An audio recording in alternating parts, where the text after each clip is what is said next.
Hey y'all, what's going on? I ain't planned that, by the way. That was not rehearsed. Hey y'all, what's going on? KamyKam here once again, and obviously, as you can see, we're on the track. I don't know how y'all got here. I don't even know why I brought the camera and the tripod here, but hey, I guess it happens. You're probably wondering, why am I here? Well, if I didn't let y'all know beforehand, it's because of the fact that I love to run and I love speed. I've done it all my life. Speed is my game, speed is my name, speed is my life. Running is everything to me. I can sleep on this track right now. In fact,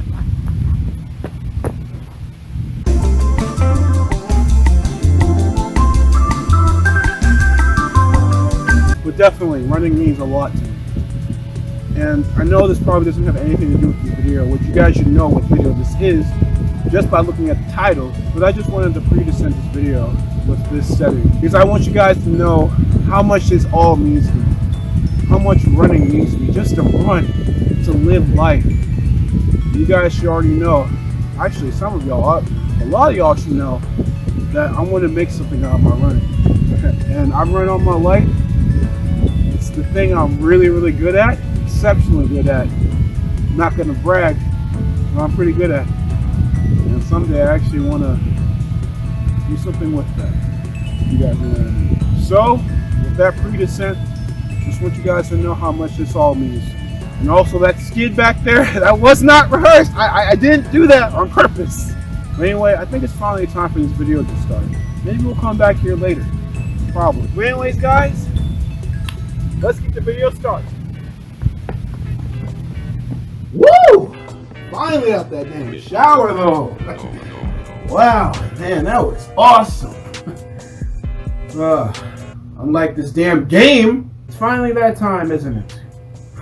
I thought this day would never come. I mean, it's been 2 years since this game has actually initially came out, and I just can't believe that I'm actually doing this. This is my first review, by the way.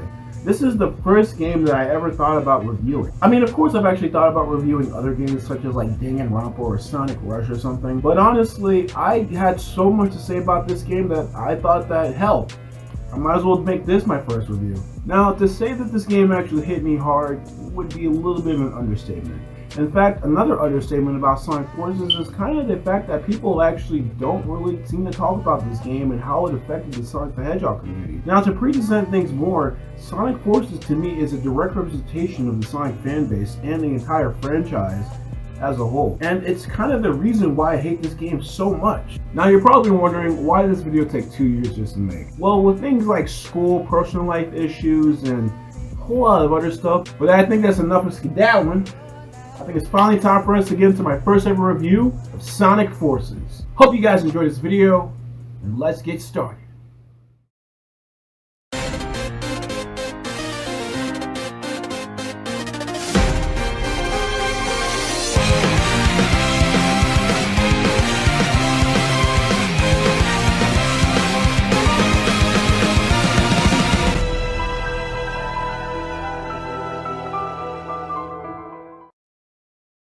A lot of you might be wondering, what the hell took you so goddamn long to make this video? And honestly, I asked myself that question a lot myself. I mean, with a game like this and the initial reaction I had from it, you'd think I'd have spoken up about it sooner, right? I've tried to write the script for this video numerous times and I haven't been satisfied with any of them. However, I feel differently about this one. This time, I think I finally written and elaborated on every little thing, mostly, that I feel about this game. And thank God as well. If I procrastinated and beat around the bush any longer, I probably would have never gotten this video done in the first place. With that being said, I think it's finally time to tear this game apart little by little and finally let the world know why Sonic Forces, Sega's second 25th anniversary title game for Sonic the Hedgehog, is the worst video game I've ever played and why it doesn't deserve any amount of the praise it's been getting ever since its initial release. It seems that people are actually really adamant on why this game is good or even mediocre. And while I feel like that's all good and well for everyone who has their own opinion on something, personally I don't feel like this game got enough backlash for what it was.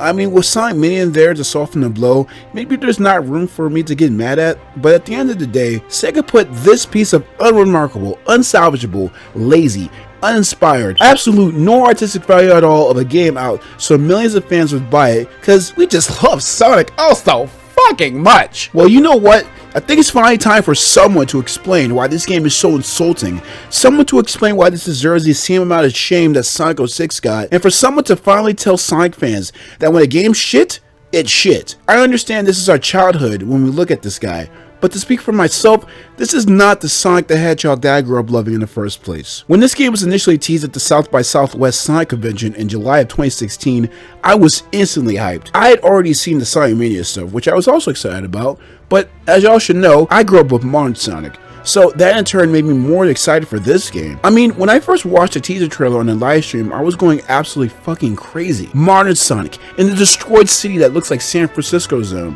and Crisis City mixed together, along with a seemingly more grim and dark storyline. I can't believe it just said grim and dark. I was already sold until Classic Sonic came up. Now, I'll spare you all the details why I thought that was a bad decision of itself, seeing as how I have already made a video talking about this that I made basically 2-3 years ago. But to sum it up, I actually thought putting Classic Sonic in the game was a completely unnecessary marketing strategy. And yes, I said marketing strategy, because that's basically what this is. Classic Sonic appeals to older fans that play the older retro games, so why not have him in the game? I understand Classic Sonic is iconic. I understand he's also nostalgic and also universally appealing, but come on, Sega. After the teaser trailer, I also saw a lot of people complaining about this as well, but I don't think anyone was really appalled by this decision more than I was.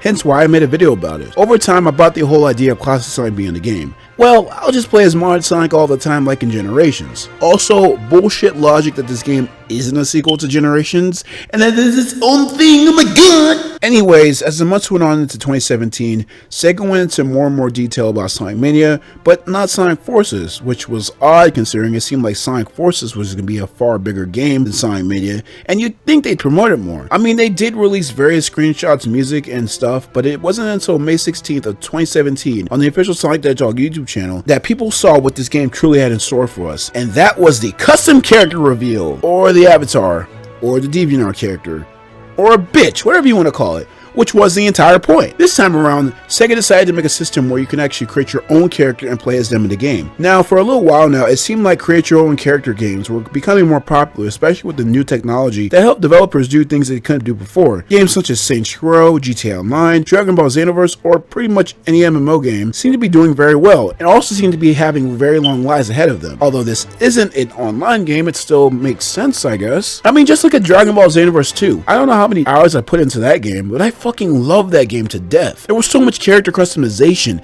different races to choose from. Sega's now had the power to unlock the Super Saiyan 3 transformation, which is my favorite Super Saiyan transformation in my opinion, and they could get stronger and fight in the most amazing authentic Dragon Ball battles ever. And to top it all off, it was developed by Dimps, the same people who made the Sonic Rush games, which were my first Sonic games of all time, but are strangely not really real credited in the final game. And now all this and maybe more was coming full circle into a Sonic game, which was my favorite video game franchise of all time. Needless to say, I was hyped. Although the internet was more wishy-washy about all this, however. Everybody was either revolted, excited, or just kept saying that Sega is just letting people make an official OC. Yeah, this got on my nerves actually. This actually came up a whole lot of times in YouTube comments. Like, I get the freaking joke. Some people even stated that everything seemed to be mediocre, or even worse, bad. Now, I know there's an unhealthy spectrum of people who are pessimists about upcoming Sonic games all the time, but I was a little bit put off by the crispy backlash this game got. And in turn, in the back of my mind, I started to despise Sonic Mania, since that was getting a better reaction. The damage was done, however, and in the coming months, Mania was praised and advertised to hell and back,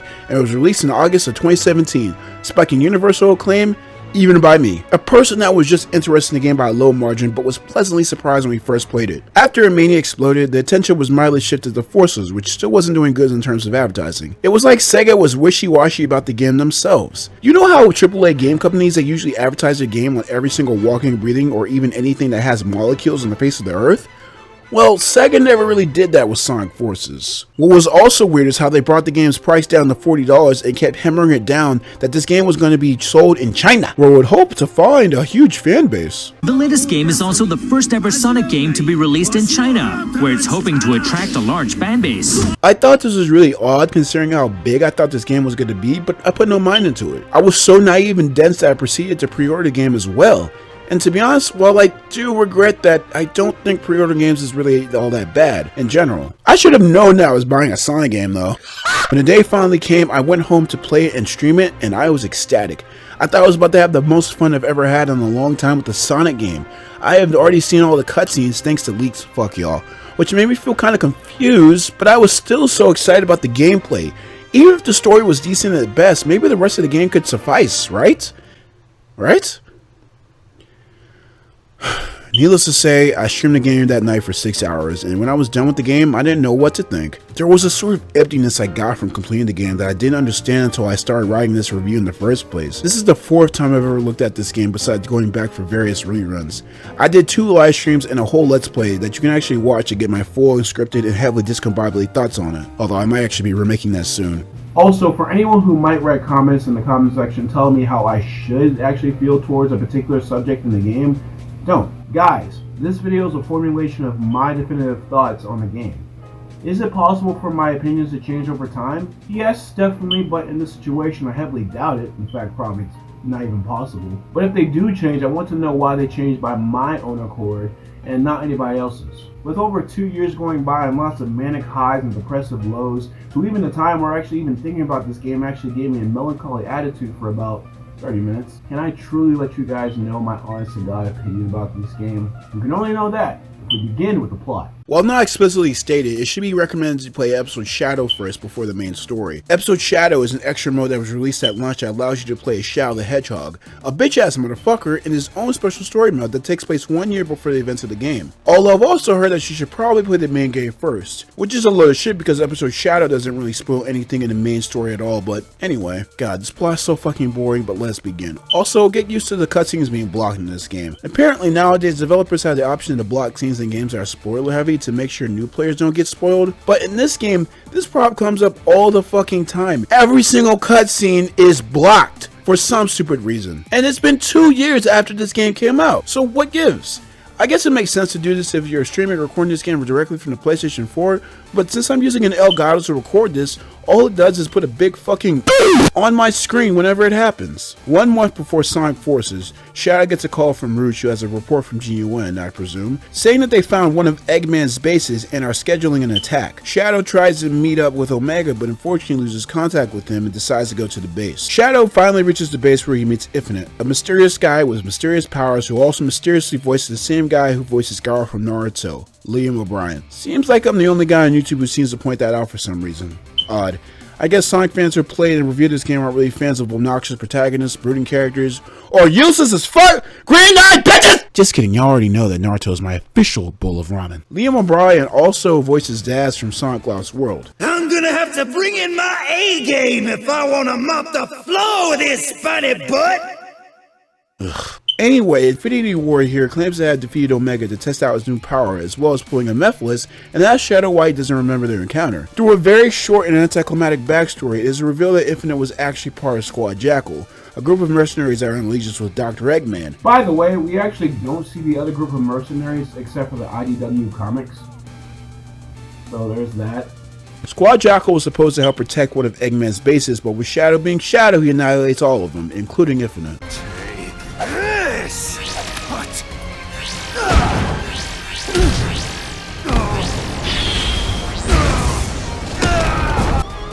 Worthless. Don't show your pathetic face around me ever again. Me? Afraid? Pathetic? Me? He's calling me weak? I am not weak!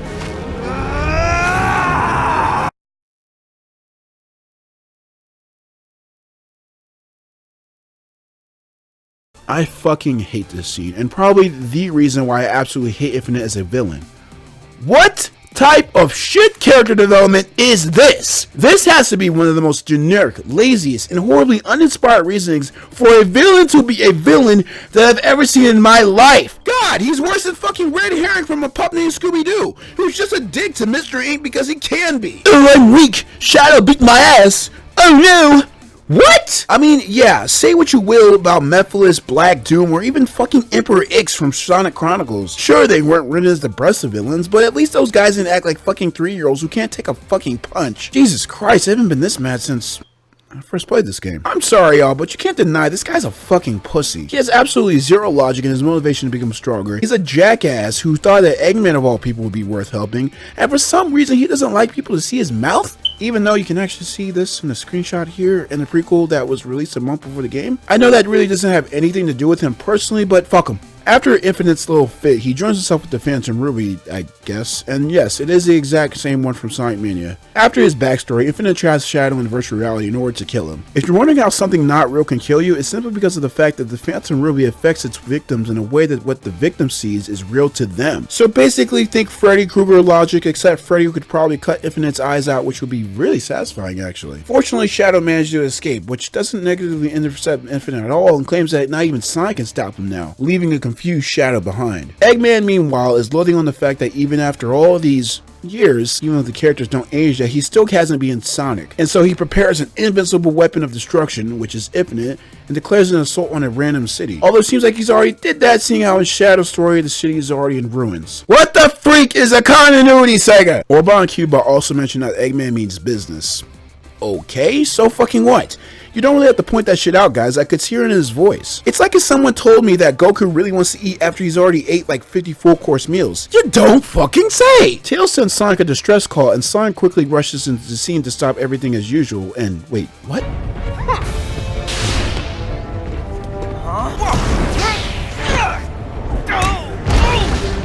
No, wait! It's something else. Gotta scan him and figure this out. What are you? How are you doing? Oh! Nice. Tails? I need to know what's going on with this guy. I'm trying, Sonic, but these readings are all messed up. They don't make any sense. Running out of time here, Tails.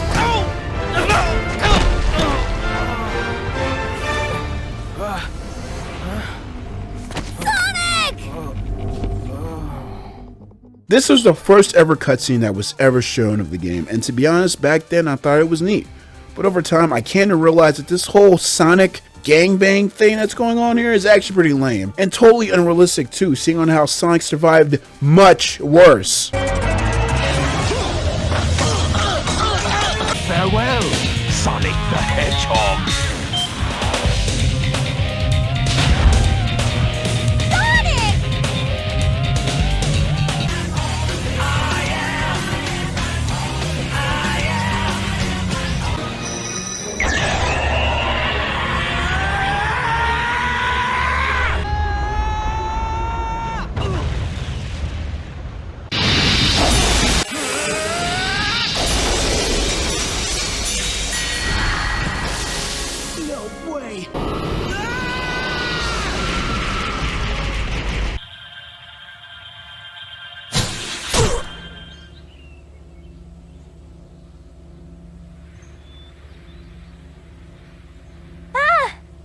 But hey, different universe, I guess. Also, can I mention that Tails does fuck all for Sonic in this situation? I'll get back to Tails. Sonic is captured by Eggman and then takes over 99% of the world. I don't know how he couldn't take over the other 1% of the world, but hey, I guess power to the 99%. With the world believing him to be dead, the world has given in to despair, and now Eggman has finally established his global Eggman empire.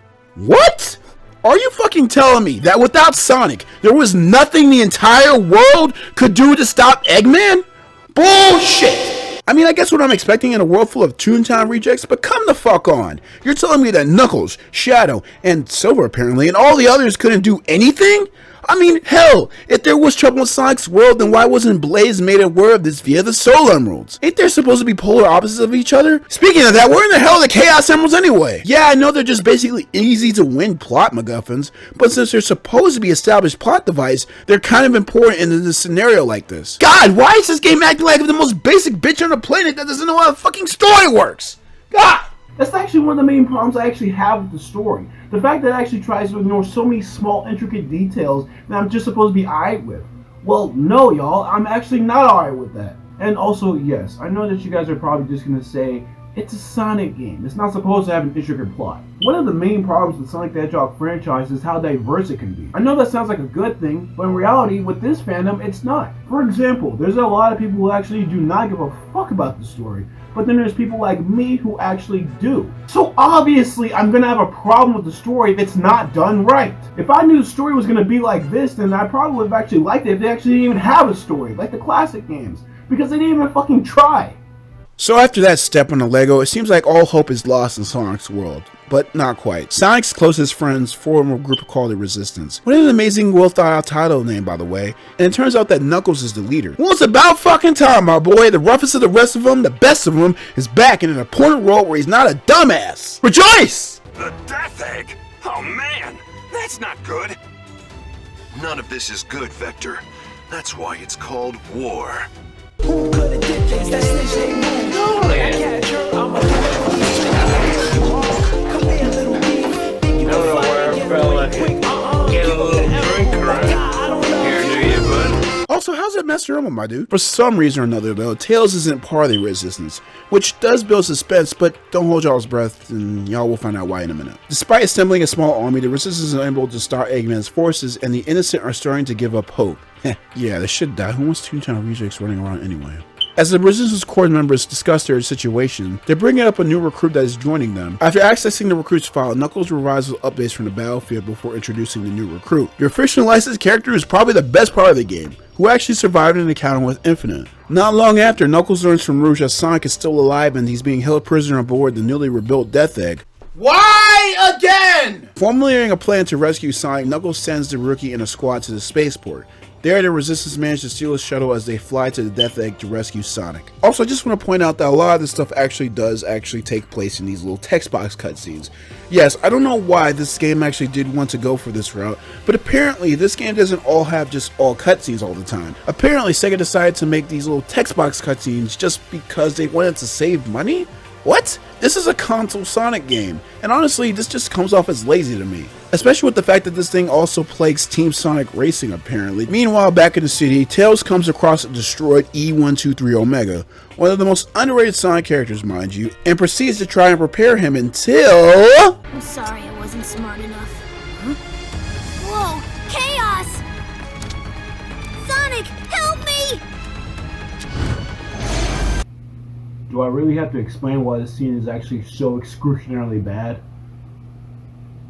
What the fuck is Tails doing? This is like the Sonic equivalent to Samus having PTSD upon seeing Ridley in Metroid Other M, even though she already beat and killed him 6 times before that point. And for Tails, you guys remember Sonic Adventure, right? Well, in Tails' story, it was established that even though Tails looks up to Sonic as a hero and a brother, he decided to grow some goddamn balls and took the fight to Eggman when he threatened to destroy Station Square.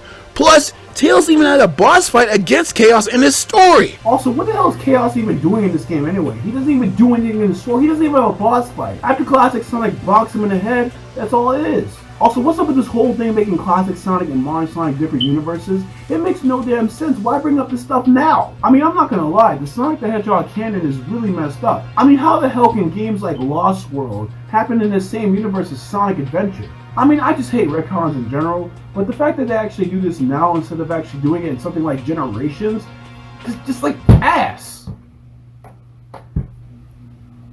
Before Tails can kill Chaos by being a bitch, Classic Sonic comes into the scene, seemingly right after he got sucked into the vortex at the end of Sonic Mania, and does one measly spin attack and kills the Chaos replica. Let me remind y'all that this creature was capable of this.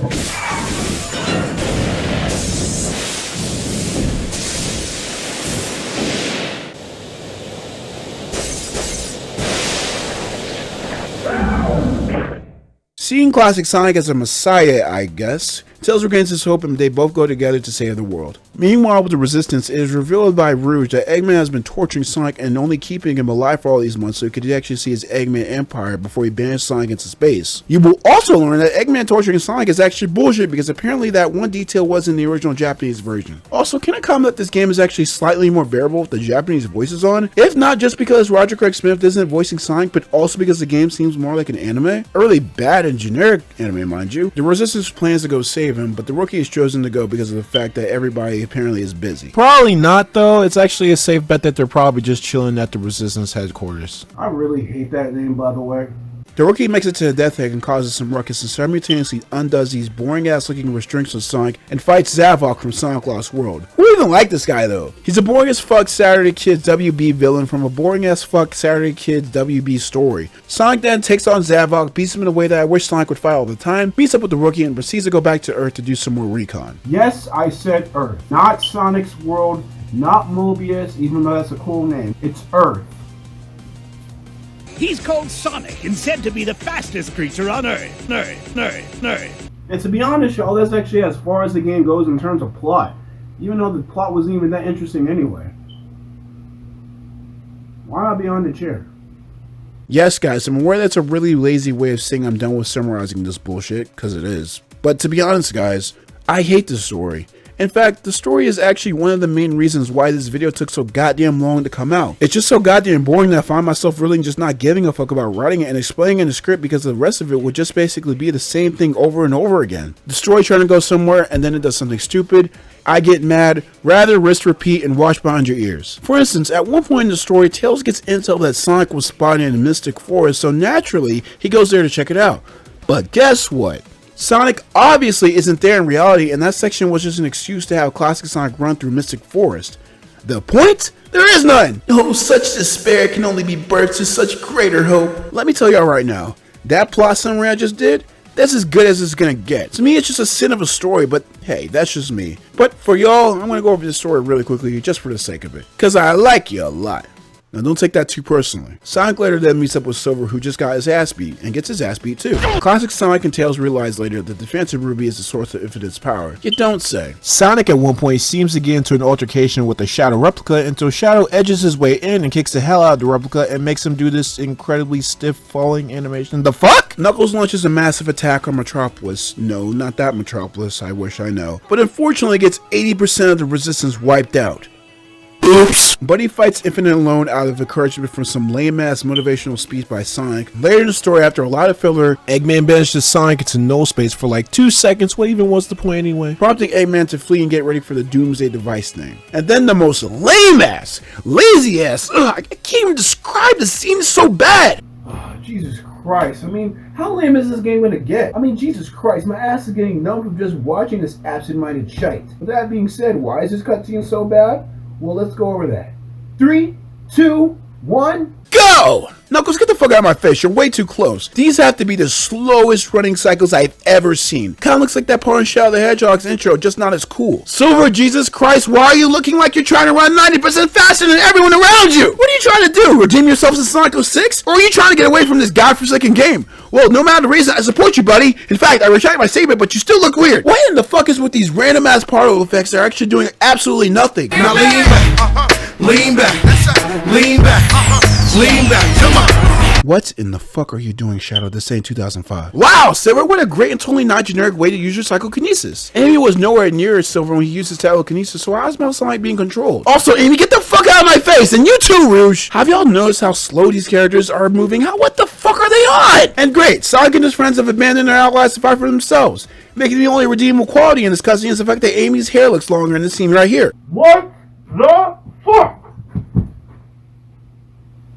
Moving on from that, I'm sure y'all understand what my problem is with that cutscene was at this point. The Resistance meets up with Infinite and prepares to destroy him, only for Omega to arrive on the scene still moving like how he did in Sonic 06 and distracts Infinite for like 20 seconds. So in the end, he really just didn't do much. It just seems like he was just here as part of fan service, seeing as how the last Sonic game he was in was Sonic Chronicles. Hell, he hasn't been in the main title Sonic game since Sonic 06 now that I think about it. Although this scene actually doesn't mean shit in the long run, it's at least nice to see him come back. Infinite then gets mad and launches Sun.exe on Steam via VR and commences to kill everyone in the Resistance, including Sonic and his friends. Oh wow! That is relatable! Oh my god, I'm telling you. Unfortunately, however, Tails tells Buddy that the Phantom Ruby that he got from his earlier fight with Infinite can neutralize Infinite's powers, and he proceeds to blow up the sun, ending Judgment Day. While Infinite is weak, Sonic faces off with him, only for him to soon regain his full power, to which the Rookie comes to aid Sonic, and the two finally take Infinite down for good. Although in the next cutscenes it shows him flying away, never to be seen in the game again. Weird? I seriously hope he doesn't come back. It doesn't matter though, I'm done with this franchise anyway. Sonic and the Rookie take down Eggman's final power supply, and then along with classic Sonic, finally put an end to the Doctor's scheme, therefore ending the game. Classic Sonic goes back to his dimension, seeing as how the Phantom Ruby is destroyed, and for some weird ass reason, Tails seems to have even grown more attached to Classic Sonic than the one he knows. I mean, if you have a voice like that, would you really want to be his friend? With you sitting in a pile of busted robot parts wondering how you failed so badly. This guy doesn't even talk, and he's millions of times more appealing. Sonic declares that it's finally time to take back the world that they've lost, and since it seems like Buddy has been growing more aware of this game as the time goes on, sets off to leave Sonic and his friends to seemingly help more people in need in the world. Although we all know that she wants to get away from these jackasses. Oh, also this is actually where the IDW comics actually start. Why they would start with this damn trash of a plot, I have no idea. And that, ladies and gentlemen, is one of the most least interesting pieces of fiction I've ever indulged myself upon, ever. I'm serious, guys. You thought Lost World's story was bland and uninteresting? Well, let me introduce y'all to some real pile of shit. In fact, the story is one of the major reasons why I hate this game so much. Yeah, it's a Sonic game, but this game focuses on story so much that I can't feel that it was so half-assed to hell and back. And this is a modern Sonic game. Take, for instance, the entire premise of the game. Eggman takes over the world and Sonic is defeated. You'd think that with a franchise that's been going on for almost 27 years at this point, that also had the stigma of Eggman always trying to kill Sonic and take over the world to build his Eggman empire, would have a little bit more of an incentive in me to a plot where Eggman actually does do that finally. But nope, half-assed. Robotnik in this game really doesn't seem like to be in a triumphant take over the world type of mood. He just seems a little more serious all of a sudden along with everyone else in this game, which doesn't even seem right, like he's fucking forcing it or something. It's the title of the game, I'm sorry. Eggman doesn't seem like Eggman in this game at all. This is the madman who blew up half the moon, tried to take over both of Sonic and Blaze's worlds, blew a hole straight into the earth to awaken an ancient divine being hidden deep within the planet prematurely, and even a giant hell circus theme park in what seemed like a week! Why is it that in this game, Eggman doesn't seem like he's enjoying this as much as he should? I know that it's supposed to be established that he's actually tired with Sonic beating him all the time, but this is Eggman we're talking about. It's like in recent Sonic games, they've been trying to make Robotnik a little bit more human and not as insane, but this effectively robs him of his character.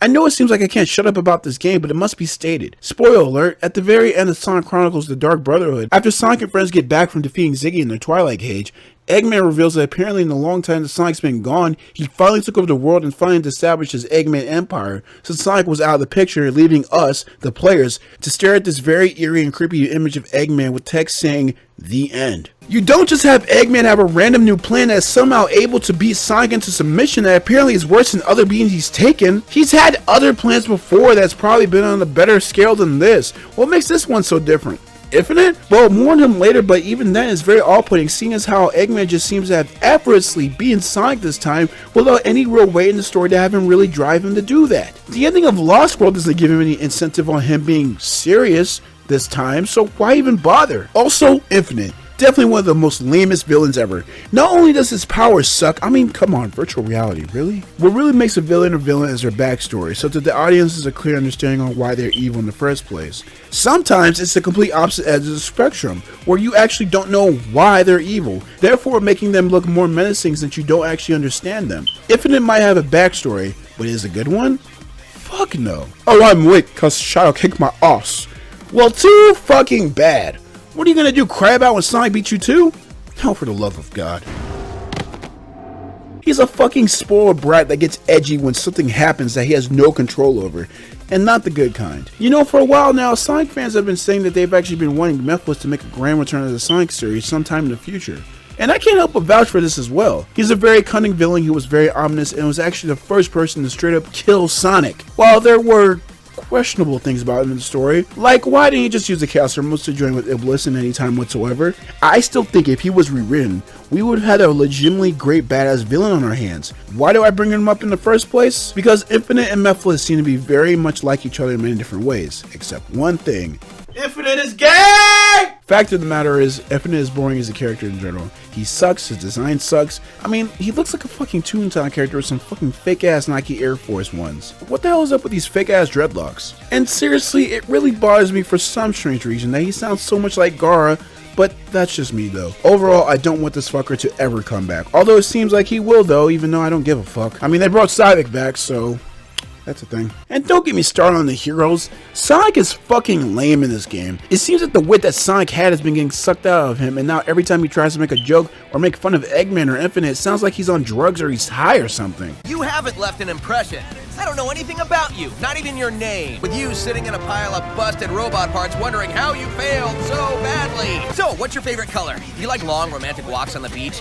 What's the source of your power? This is definitely not the Sonic I know. It's like Sonic forces himself to make a stupid joke every so often because the writers couldn't come up with anything else for him to say. Personally, I liked it when Sonic wasn't trying to make a witty joke out of himself every 10 seconds because he just got cheesy after a while. People say they actually like Sonic's attitude in this game.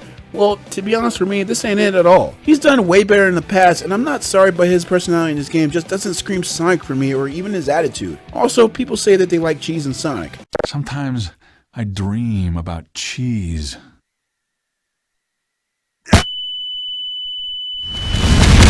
Yeah, I don't like cheese all that much. The Jason Griffith Sonic era was the best one for me because Sonic acted more like a badass and less of a hedgehog with ADHD. I don't care if people like this. This shit gets old after a while. Don't get me wrong, guys. I still love Ryan as Sonic, but Jesus Christ, Jason just did so much better. And seriously, Roger Craig Smith as Sonic doesn't work at all. When you have someone like Chris Redfield, Datara, Izo, or even fucking Batman, that's when his voice works. However, for Sonic, it does not. It sounds way too deep for this apparently 3-foot-tall teenage hedgehog. Yeah, I know they wanted him to sound older, but this... What's going on? Is this the Stone's power?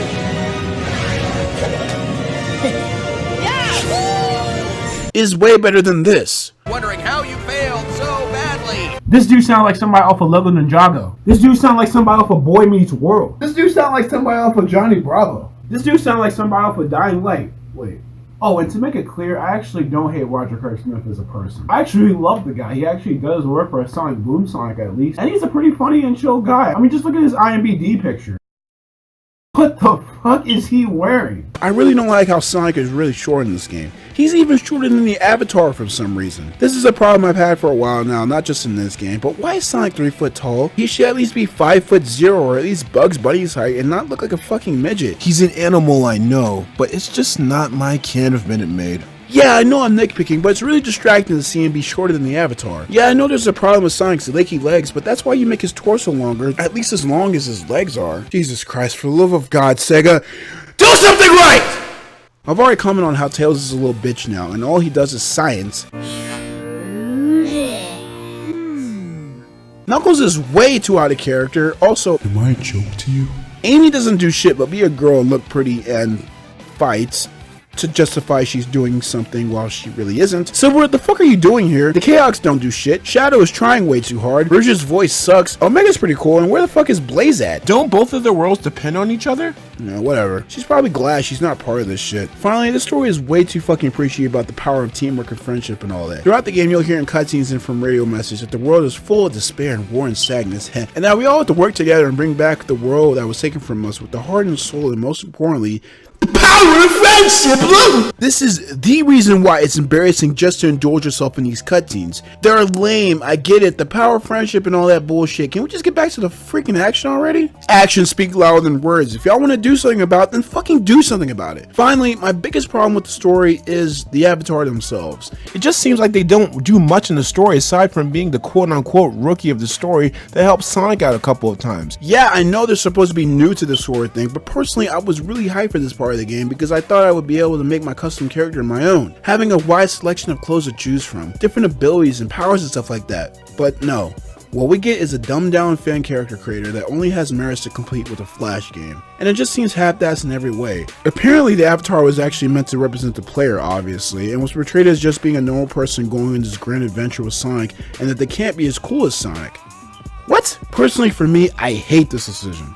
It just defeats the whole purpose at the end of the day and kills all the hype that this game had. In Dragon Ball Xenoverse, your character could do Kamehamehas, turn into Super Saiyan 3, or even Super Saiyan Blue, and theoretically get even stronger than Goku. So what's this game's deal? This might have to do with the fact that in Japan, there's a whole stigma of them actually liking very normal characters that go on this big grand adventure.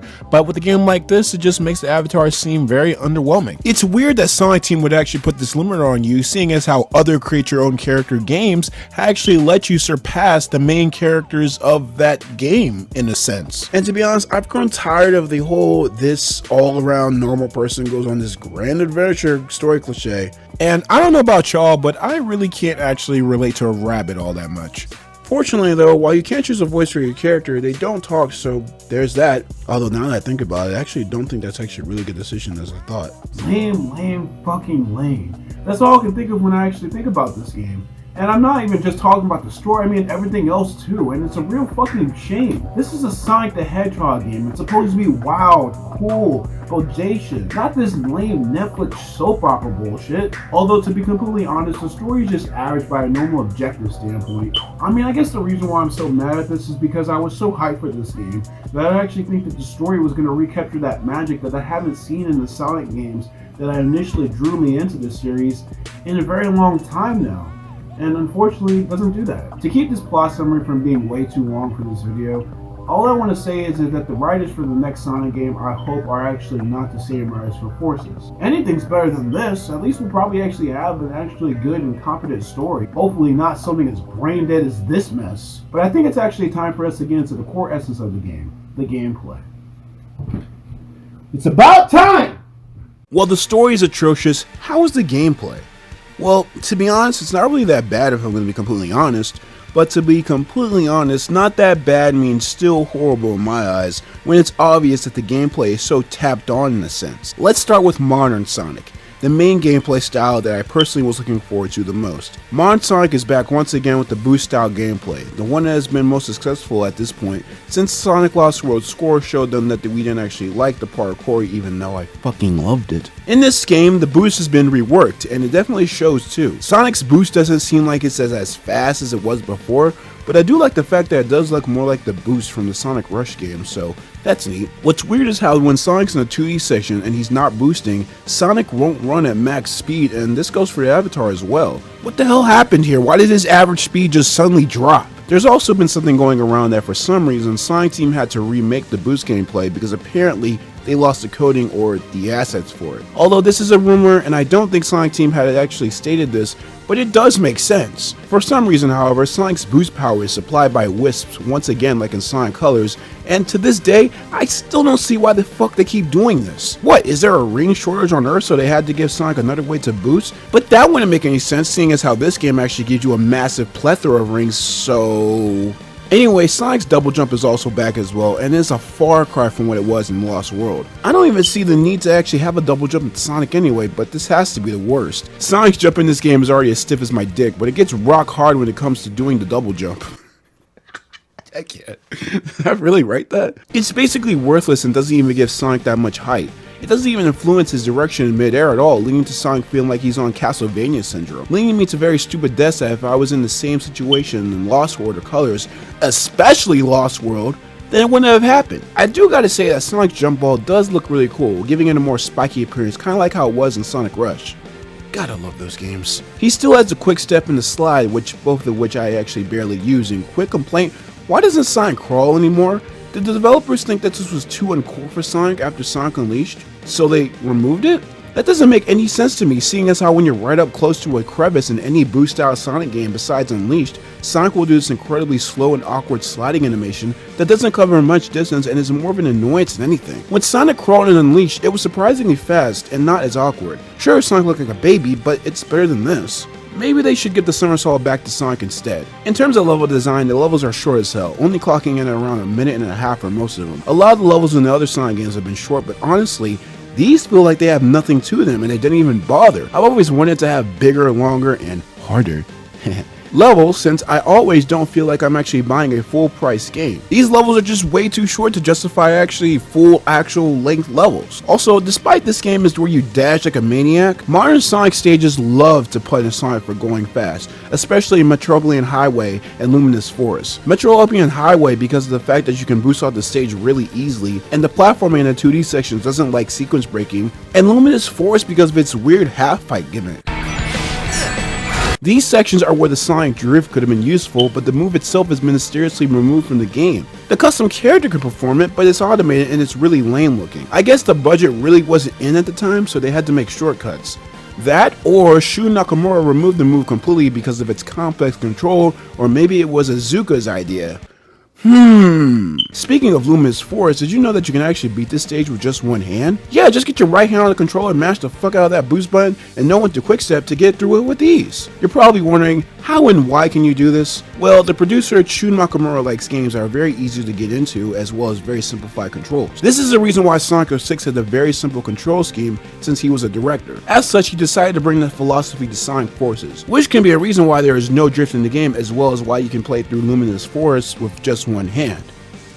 Ugh, what a disaster. I do find City Heights and Mortar Canyon to be fun levels, however. City Heights because it's nice, I guess, and Mortar Canyon because it's a lot more open than the other levels and doesn't end in like 2 seconds. Although it totally can, actually. Although the end section is finicky. Also, the music in these levels are pretty bland and forgettable. Also, no idle animations. Now for Sonic and none for Shadow, who you get to play as in certain Sonic stages because of the episode Shadow DLC, which is free by the way. And not for Super Sonic as well, who is also DLC. Yes, you heard that right.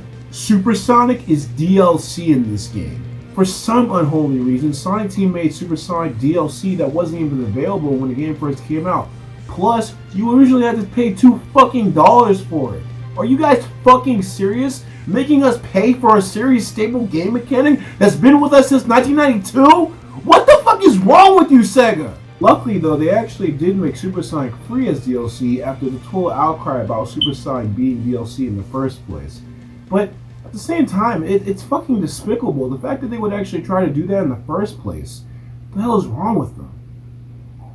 Classic Sonic and the Avatar both have idle animations, but it just makes it a point that Sega was just way too lazy to match the idle animation from the previous games to the game's model skeleton. Speaking of Classic Sonic, let's go over him. To not waste y'all's time, I'm just gonna say right now, this is the worst Classic Sonic has ever controlled, ever. This is worse than Sonic Generations, which wasn't really all that bad, and even worse than Sonic 4, which also wasn't even really that bad. So that just makes it all around more worse. He feels like a fucking tank and is painfully slow in this game unless he's on an automated section, which by the way, happens all of the time, not just in Classic Sonic stages. Also scattered around the levels are QTE segments. Yes, QTE segments in Sonic Forces.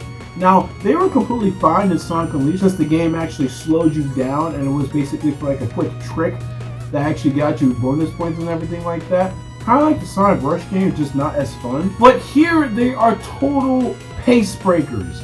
They have no reason to be in this freaking game. I have no reason to just press the X button when a fucking snake comes up and tries to eat Sonic.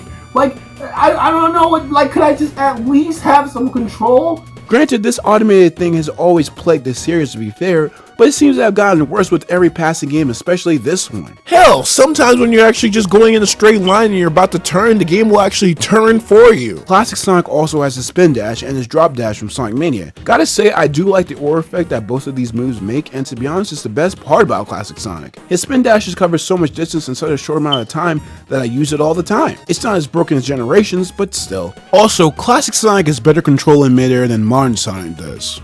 Huh.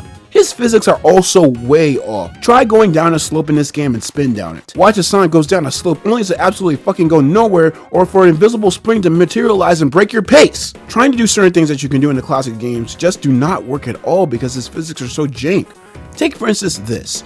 In the classic Sonic games, I always go through a loop by spin attacking on the upper part of the loop, and at the very last second, I jump in the end to not only get Sonic out of his spin attack, but to get him at some pretty fast speed. Although I can't do this in Sonic 1, damn speed cap, here I can't do this at all because the game's physics don't fucking work. I know it's an extremely minor thing, but it's just more of a reason why classic Sonic just doesn't fucking work in this game. Let it be known that I play classic Sonic with an analog stick and not a D-pad. Well, same for Generations actually, and Sonic 4, but not in Sonic Mania. Okay, that's a lie. I rest my case. Seriously, what the fuck are these invisible springs doing here? That breaks so much of the game's pace even when it didn't even have none, and it makes it the absolute worst in Ghost Town. It's basically impossible to die here. But one level that I absolutely hate the fucking most is Iron Fortress. This is without a doubt the worst level in the game, period. It's an auto-scrolling stage with classic Sonic. And let me get this out the way.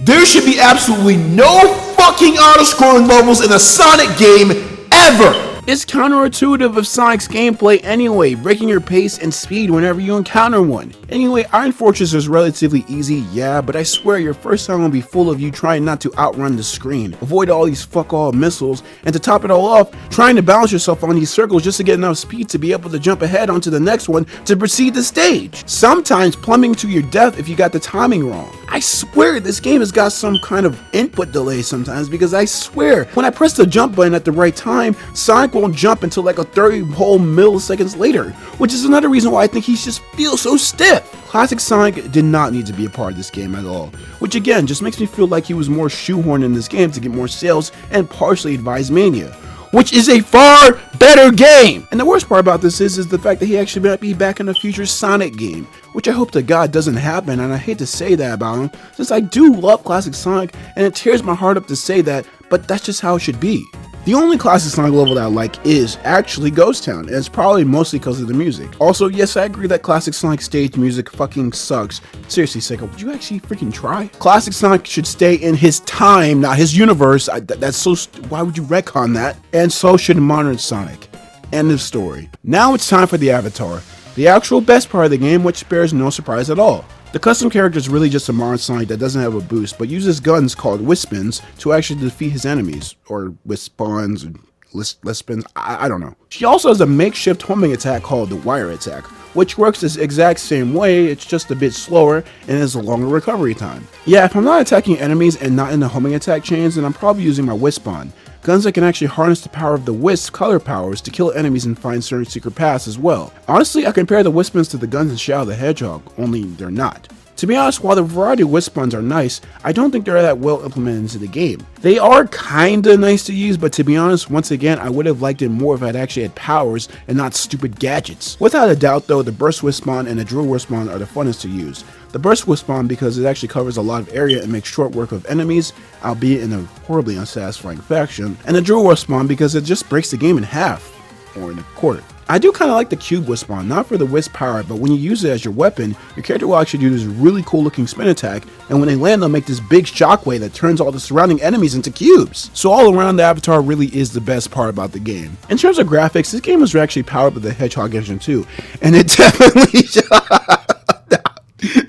no.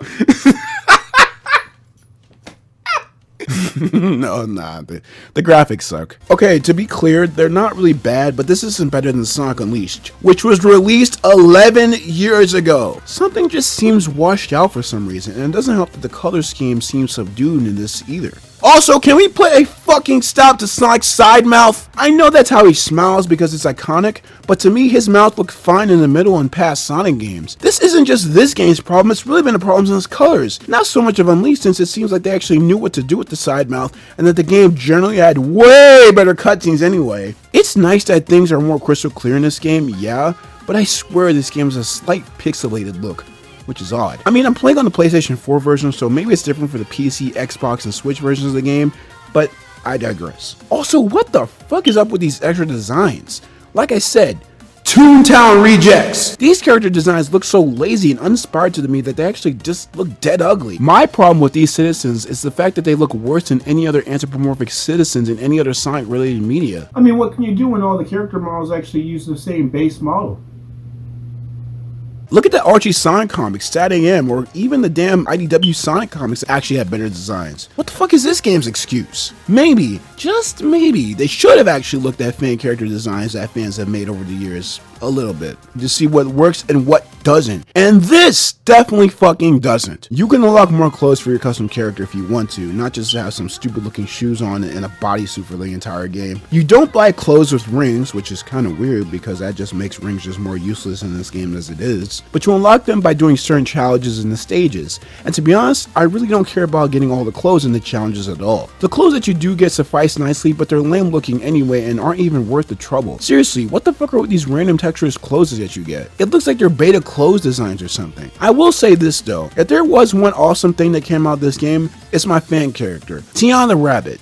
A 16-year-old rabbit that is a tomboy, and yeah, that's all I got for her for now. Maybe sometime in the future I'll work on a series where I bring her into a Sonic comic or an animation, but she's the best Sonic OC I've ever made. That's pretty much the high point of the game though, which does show us that as fans, We have wanted something like this for a long time, but unfortunately, we got in the worst way possible. And I'm pretty sure there's a whole lot of people out there that can say just the same. I fucking hate the menus in this game. I think what Sega was going for was a Persona 5-esque look, but to be honest, this game just looks terrible for a Sonic game. It's too fucking simple and bare that I hate looking at it. This menu style may have something to do with the fact that Sega and Atlus seem to have teamed up together, which also might be the reason why a Persona outfit can be worn by the custom character, but that's a story for another day. Although red is one of my favorite colors, well, it really used to be, I'm getting tired of looking at it now. In fact, I wish there was a way to actually change the colors of the menus to remedy this, but nope, there is no such option. Also, the fact that people are actually using these menu designs in their fan games is sad.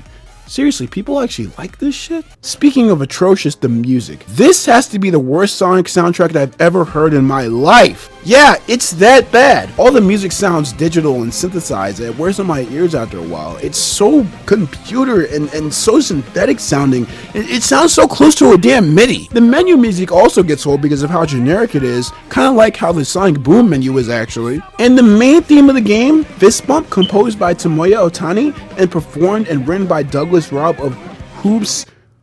What? Douglas Robb of Hoobastank. Hoobastank. Guys, that is where Douglas is from. Hoobastank is the worst vocal track in the entire franchise. Initially, when I heard the instrumental version of it before the game came out, I thought it was okay, but definitely not what I was expecting. And when I heard the theme for myself, I just couldn't listen to it for even a minute. It won't make your ears bleed or anything, but this is nothing compared to something like Live and Learn, Seven Rings in Hand, Sonic Heroes, or even His World. Especially His World. I'll admit, though as lame as the song is, it has kinda grown on me. It's still not good, don't get me wrong, but I can see the appeal. Now let's just never use it again. Definitely doesn't compare to any other vocal theme in this series. Speaking of vocal themes, the Avatar had the blessing of having vocal themes playing in all of her stages, and to be honest, they're not bad. Sometimes though, they can be really short, but I still actually openly appreciate the attempt here. Also, Park Avenue and Spaceport sound amazing. I think I should say that the soundtrack for this game shouldn't be blamed on the people who made the songs, as personally, I can actually see or hear the effort that they put in to actually compose the songs in the game. I believe we should blame the premise of the entire game and the people who requested the composers to make the songs. I'm guessing the director. All in all, I really hope that we continue to get more vocal songs in the series from here on out. They've been gone for way too long, ever since Colors actually. Also, can we please stop warping these songs to the game whenever Sonic is boosting underwater or even in a cavern in Green Hill? It just ruins the songs in general with the exception of supporting me in the virtual reality level. I swear when the chorus comes on and Shadow's boosting, it sounds fucking euphoric.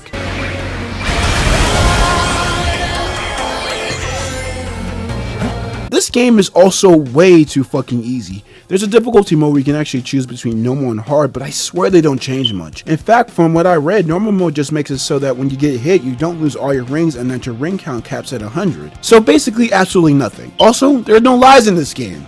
Neat. With it being too easy, this game also is way too short. Gee, I wonder if this has to do with the fact that every last 2 seconds and that there are only 30 levels. Sounds like a lot, but like nah.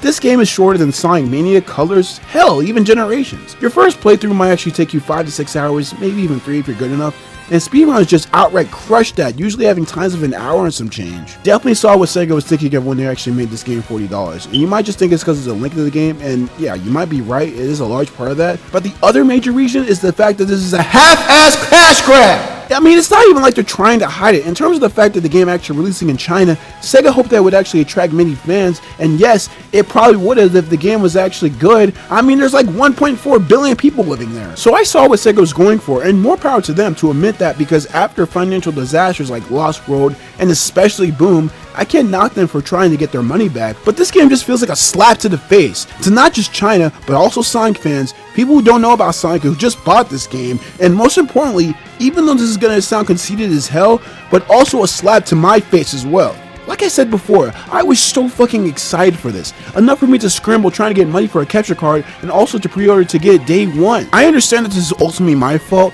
but if I actually pre-ordered a game like Gravity Rush 2 or Crash Team Nitro Fueled, I would have been completely fine. Pre-ordering games is not bad. I actually see it as a way for retailers to actually hold your game for you until you're actually ready to buy it on the actual release date.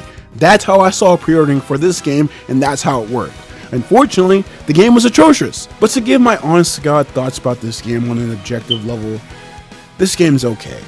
Objectively, at first glance, this game doesn't do anything that special at all, and it's pretty run-of-the-mill and boring. The story is just kind of there, and the gameplay, while it does feel fun at times, doesn't feel satisfying in the long run. As for the music and graphics, that's more of a subjective type of thing. So objectively, this game deserves maybe a 5 out of 10, or maybe even a 6 out of 10. And this standpoint is usually the one that most people agree with. However, if y'all have been paying attention at all, you would know damn well that I don't give a damn about objective opinions. As for me, what can I say? The game's fucking terrible. Without a doubt, the worst Sonic game I've ever played in my life. And with that, I want to correct something. Earlier in this video, I said that this game was the worst game I've ever played. And while I understand why I wrote that after writing this review and playing the game itself, I actually don't think that way anymore. Don't get it twisted, y'all. This game is still the worst Sonic game of all time. Alright, well that ain't changing no time around the day. You know what I'm saying? Don't get too comfortable. I'm too comfortable. Although I still think that this game is the most offensive game that I've ever played, does it truly deserve to be ranked up with titles such as Bubsy, Superman 64, the launch version of No Man's Sky, and Big Rigs? Yes, I mean, no. Probably. This game, at the very least, is actually a distraction. It has an objective and even has the ability to be played. And yes, in my opinion, this game is worse than Sonic 06. Now with that being said, Sonic the Hedgehog 2006 definitely doesn't deserve to be one of the harems of one of the worst video games of all time. And that's a fact. You know, it's kind of crazy how Sonic has stayed alive this long. The question has been asked before, but no matter what, there hasn't been a definitive answer, and I think today I finally figured out what that answer is. To be honest, I think it's the love from the fans that still keep him alive, making the Sonic fanbase a true oddity in general. Think about it. How can Sega keep pushing out panned to mediocre critical titles and have these rare moments where he actually does something good and not fail? If these guys didn't love Sonic the way they did, I'm absolutely sure that Sonic 06 might have been Sonic's last venture had got word around that the game was bad and people didn't buy the game. And to be honest, that's what pisses me off the most. The fact that after 28 years of high-speed, quote-unquote goodness, that people still can't see the problem. In a cliche type of way, it's us. We're the problem. We keep letting Sega have the upper lead because they know that even though these games are subpar, we're still gonna buy them. Why? Because y'all love Sonic the Hedgehog. And I say y'all because I don't love Sonic anymore. At least not the one that everyone else loves. I realized over time that the Sonic that I knew was 1. Only existed for a brief period, 2005 to 2010, or 2. Never existed to begin with. I don't know what I was expecting going into this series. I guess in my mind I thought Sonic was a teenage freedom fighter with a lot more edge to him than a lot of other anthropomorphic characters. I thought it was this grand story with anime-esque plots, and while that is in the series to an extent, it really wasn't what I was expecting. I know it seems very confusing, but long story short, Sonic really wasn't what I was expecting at the end of the day. The best way I can explain it is when you remember something that you've seen long ago and it used to be an adventure just to see it, and it was a wonderful experience. And when you go to experience it years later as a teenager, you learn that it was nothing but a lame-ass bust out of bad games, bad writing, simple-mindedness, bullshitness, and maybe some very embarrassing stuff that really makes you regret going there in the first place. Utterly shattering what you thought you knew about that place. This is what Sonic has become for me, and to be honest, I'm surprised that Sonic fans still deal with this shit. It's like the bar of quality for this franchise was set so low that no one barely cares anymore. People say that the Sonic franchise is like an abusive relationship that you just keep going back to because you'll think they'll change eventually. Long story short, they never do, and they keep getting worse, unless it's special cases where they actually get the help that they need, and eventually they realize their actions are wrong. Will Sonic realize his games have been on a downward spiral for a couple years now? I'm not too sure. I hope he does. In fact, I know he will. But will I be around to be there for that? I can't say. Sonic Team has long since lost their ambition in this franchise, and it seems that this franchise is on a budget now. Compared to production value from Sonic Unleashed to Generations or even Forces itself, there is no comparison. Maybe people are starting to realize that this series is very unstable and bad in a lot of cases, and are starting to stop buying these games. I mean, Sonic Boom Rise lyrics so terribly, but then again, that could be just because it was on the Wii U, which was nothing of a spectrum anyway. It's a real shame that it came to this after 12 years of being a Sonic fan. I love this franchise. I grew up with this franchise. I idolize this franchise more than anyone else. I'm a bigger Sonic fan than anyone else. I base my life, my personality, my morals, everything on Sonic. Okay, that might be an exaggeration, but it's more true than you think. Before I knew Sonic was, I loved speed, I loved free-flowing movement, and I loved to run. But I didn't have the motivation to try my best and give it everything I got. But then there was one blue hedgehog that changed everything for me. I loved how fast he was, how much of an attitude he had. He wasn't just rebellious like everyone says. He's not just a rebellious person. He's got attitude. He does what he thinks is right. That's what Sonic is. He's a hero. He doesn't just do these things because it doesn't matter. He just doesn't do these things just because of the fact that it's just a run-of-the-mill day for him. No, he's a hero. He does what he thinks is right. He doesn't give a damn. That's what Sonic is for me. I thought he was the most amazing person I've ever seen. I have so many memories of Sonic's influence for me when I used to run all around my city and race people all over. I'm a natural born runner, and Sonic was the pillar of the stepping stone for me to kick up some dust. Hell, I even wish I was a voice actor of Sonic to this day. Well, this is new. Showing remorse, Eggman? If you played nice, I wouldn't have had to break all your toys. Yo, Eggman!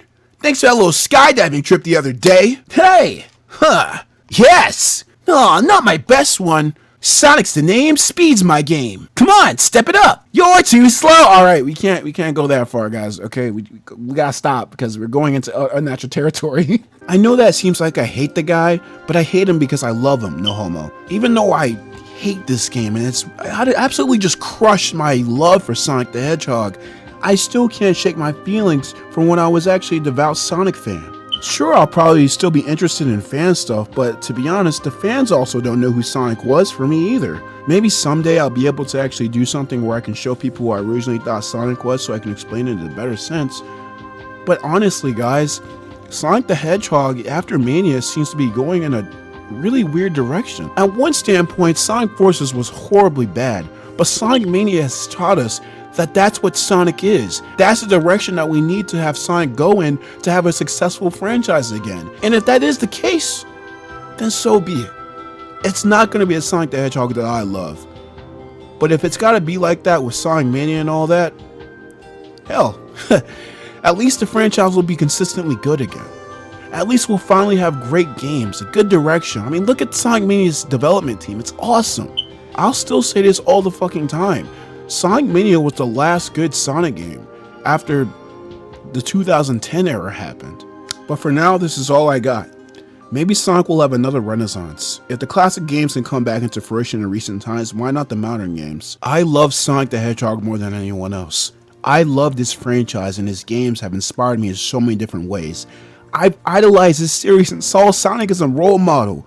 With this game, however, things have changed. I haven't bought a Sonic game in 2 years now, and I have no intention on looking back. I know that the Sonic the Hedgehog that I know is long gone from Sega's hands and will probably never be back. That's why I hate this game so much. Usually I'm insistent on people having their own opinion, but not this time. No matter how you look at it, this game is terrible, it's awful, and I hate it. Say this game is mediocre, and you're wrong. Say it's okay, and you're wrong. Say it's whatever, and you're wrong. It's good to avoid horrible things. It's even funny to indulge yourself and stuff like that. But sometimes you gotta look on to move on. The Sonic I know will never be the same. But I know that I can keep Sonic the Hedgehog I knew alive with my heart, passion, and most importantly, my soul. I'll never forget the influence that Sonic had on me. And when I'm on that track, when I'm on that track someday in the future at the Olympics with millions cheering me on, I can remember the role model that got me there. The true Sonic the Hedgehog. With that being said, if you guys are probably wondering what score I would actually give this game, it doesn't deserve one. Obviously, this game doesn't get a score. If anything, it'd probably just get a 1 out of 10 just because of the music. I'm done talking about Sonic the Hedgehog. Even though I'm hopeful for the franchise in the future, I'm kind of tired of talking about it. It's so great just to get this video finally done. Just so I can stop talking about Sonic. Why have to explain why I'm really just not about Sonic like I was? I mean, I'll probably still follow Sonic like I said, but it ain't like how it was before.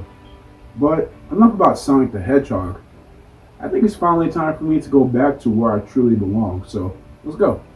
You know, it's crazy that after this review, it's kind of beautiful outside. In fact, I didn't even rehearse this actually. Apparently, earlier today it was actually stormy, but now it's freaking beautiful. And that's the thing about this video, guys. Sonic Forces might be a terrible game, and I might have given up about Sonic, But man, the storm only stays for so long. Like I said, I'm tired of talking about Sonic the Hedgehog, so I think it's finally time for me to go on ahead and do what I love. That being said, guys, thank you guys for watching the video. This has been a really crazy video to make. 2 years, man. 2 years making this video. And I hope you guys enjoyed every single second of it. Every single second, time a second, everything in this video has been very important to me. And I hope that you guys enjoyed. No matter what opinion you have on it, put a comment in the comment section down below and tell me what you guys thought. I mean, maybe I might make more reviews. But anyways, guys, I gotta go back to training. So I hope you guys enjoyed this video. Have a good night or day whenever y'all watching this. And as always, alright y'all. I'll see y'all later.